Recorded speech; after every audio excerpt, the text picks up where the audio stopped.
नक्कीच जायला लागेल, कारण काल मी जी काही नाल्यांचा सर्वे केला, त्याचे मी फोटोग्राफ्स आणले आपल्याला देखील पाहायला. शनिवारी केला होता, मागच्या शनिवारी केला होता. तेव्हा आम्हाला कॉन्ट्रॅक्टरांनी सांगितलं, महापालिकेचे अधिकारी देखील होते, त्या डिपार्टमेंटचे अधिकारी होते, त्यांनी सांगितलं तर रविवारी सुट्टी आहे. ठेकेदारांचं असं म्हणणं होतं की रविवारी सुट्टी, आम्ही सोमवारपासून काम सुरू करू.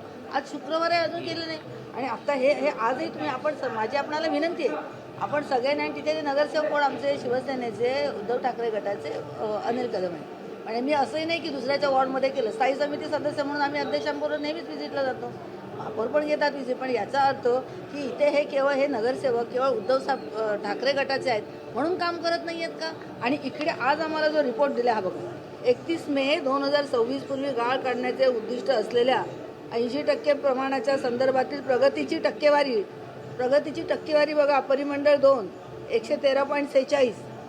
मग काय कसा रिपोर्ट येतो? झोपून देतात की काय? मी मागच्या वेळेला त्यांना सांगितलं होतं तुम्ही असा झोन 1 झोन 2चा नाही, प्रत्येक नाला वाईज द्या. आज नाल्याची नावं देऊन सुद्धा हे इतके असं करतात, म्हणजे काय खोटेपणा, काय म्हणजे कितपत असावा. यांना भीती एवढी पण नाही आहे. आणि मला असं कळलं की कोणीतरी म्हणाले नाही अगोदरच्या काळामध्ये शिवसेनेची सत्ता असताना नाले सफाई करता आकडे फुगवून सांगत होते. काय गरज आहे? प्रत्यक्षात बघा ना तुम्ही. त्यांचा आरोप ताई असा आहे तुमच्या पक्षावरती की तुम्ही जे आधी नाल्यांचा आकडा सांगायचा तो फुगवून सांगायचा, तेवढी खरी नाल्यामध्ये गाळच नाही असं सत्ताधाऱ्यांचं म्हणणं आहे. आणि यावेळीची आकडेवारी आहे ती अनपेक्षित असेल, यावेळीची जी नालेसफाईची आकडेवारी आहे ती वेगळी असेल असं सुद्धा. मग आता ही नालेसफाईची आकडेवारी ती दिली ना, मग हेच तर मी आपल्याला दाखवते.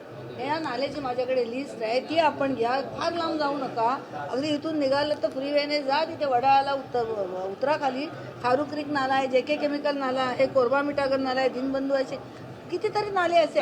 मी काल 3 नाल्याची पाहणी केली की जे तिथे आमचे नगरसेवक आहेत. गाळ जराही काढला नाही. बघा तुम्ही मला सांगा, हे काय हे तयार केलेलं आहे का पाण्याचे? बघा तुम्ही जा ना, तुम्ही स्वतः खात्री करून घ्या. हे आमचं असं नाही आहे खोटं बोल पण रेटून बोल. आम्ही जनतेशी बांधीला आहोत, म्हणून इतक्या वर्ष जनता आम्हाला देखील निवडून देते. आता हे काय प्रकार आहे? नाही, आपण महापौर राहिलाय, आपण यावेळी जो आता प्रशासकांचा काळ होता त्यानंतर आता महापौर इकडे आले आहे, त्यानंतर कुठेतरी असं वाटतं यांचं प्रशासनावर वचक नाही आहे. कारण की यांना सुरुवातीला जे कॉन्ट्रॅक्टर आहेत ते भेटत नव्हते, त्यानंतर आता कॉन्ट्रॅक्टर भेटलेत पण काही जण मधूनच सोडून जातात, त्यामुळे कुठेतरी हा विस्कळीत खेळ आणि यामुळे आता हे सर्व गोष्टी समोर येतात. मला असं वाटतं प्रशासनावर जर यांचा वचक असता तर ही परिस्थिती दिसली असती का? घाबरले असते कॉन्ट्रॅक्टर असे की बापरे, व्हिजिटला येत आहेत, अध्यक्ष येत आहेत किंवा सदस्य येत आहेत, साफ करायला पाहिजे. आणि व्हिजिटला येत आहेत म्हणून नाही, तुमची जबाबदारी आहे ना. तुम्ही नालेसफाईचं कॉन्ट्रॅक्ट घेतलं, टेंडर भरलं, मंजूर झालं, मग करा ना. तुम्ही वाट बघताय पावसाची. मोठा पाऊस आला, पहिला पाऊस, की सगळा नाला गेला वाहून तिकडे खारू क्रीकमध्ये. यांचा अर्थ असाच आहे, अजूनही करत नाही की ह्यांना इन्स्ट्रक्शन दिलेले आहेत. म्हणजे जसं शिवसेनेच्या नगरसेवकांना निधी दिला नाही तसं त्यांच्या तिकडचे नाले पण साफ करायचे नाही, असं काही त्यांना आदेश दिलेला नाही आहे ना. ही शंका आता माझ्या मनात यायला लागली. कारण एकदा झालं, दोनदा झालं, तिसऱ्यांदा पण ही परिस्थिती. आणि म्हणून आज मी खरं हरकतीचा मुद्दा मला स्थायी समितीमध्ये घ्यायचा होता, पण दुर्दैवानं स्थायी समितीच्या अध्यक्षांनी दिला नाही. आणि त्यांना त्यांची कल्पना आली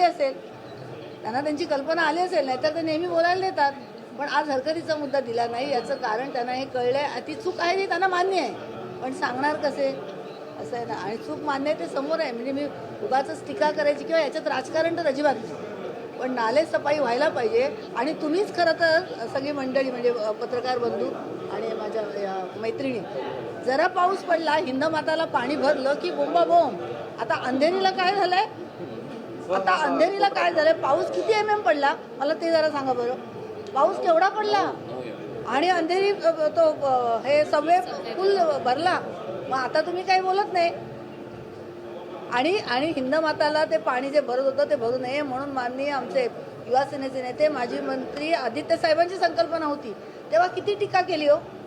पण आज तुम्ही बघितलं किती मोठा पाऊस आला तरी हिंदमाताचं पाणी त्या सेंट झेवियरला जे टाकी बनवलं, भूमिगत टाकी, त्याच्यामध्ये जातं. नंतर आणि कसं होतं, पाण्याचा फ्लो पण इतका असतो. बरं, तो कसं सॉसर आहे, सकल भाग आहे, त्यामुळे पहिलं पाणी इकडेच येतं, म्हणजे उलटं येतं पाणी भरती असेल तेव्हा. तरी पण आता ते होत नाही. आता एवढ्याशा पाण्यात ते झालं ते नाही, म्हणजे आपला तो बाब्या, दुसऱ्याचा तो कार्टा काय. ताई एकच प्रश्न, शेवटचा प्रश्न. नाले सफाई बऱ्याच भागात झालेली नाहीये, त्या संदर्भातच लोकशाही मराठीकडून रिअलिटी चेक करण्यात येतोय. ते सर्व पुन्हा दिसत आहे की बऱ्याच ठिकाणी नालेसफाई झालेली नाहीये.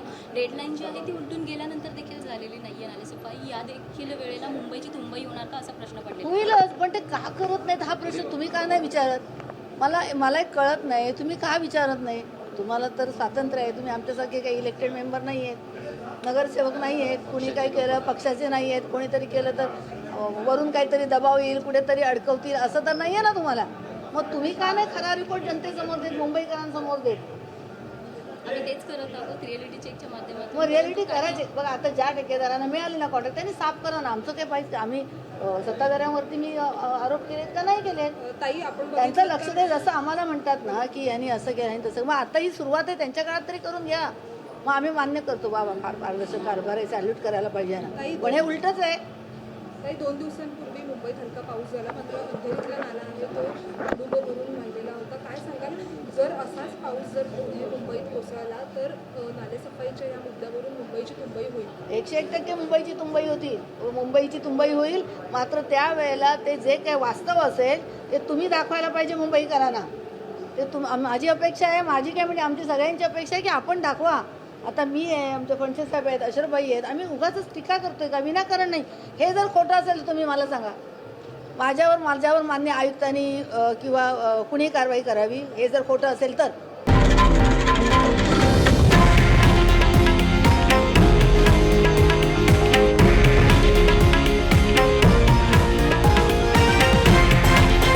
हे आहे देशातील नंबर 1 न्यूज नेटवर्क आणि आपण पाहत आहात TV9 मराठी, एकमेव.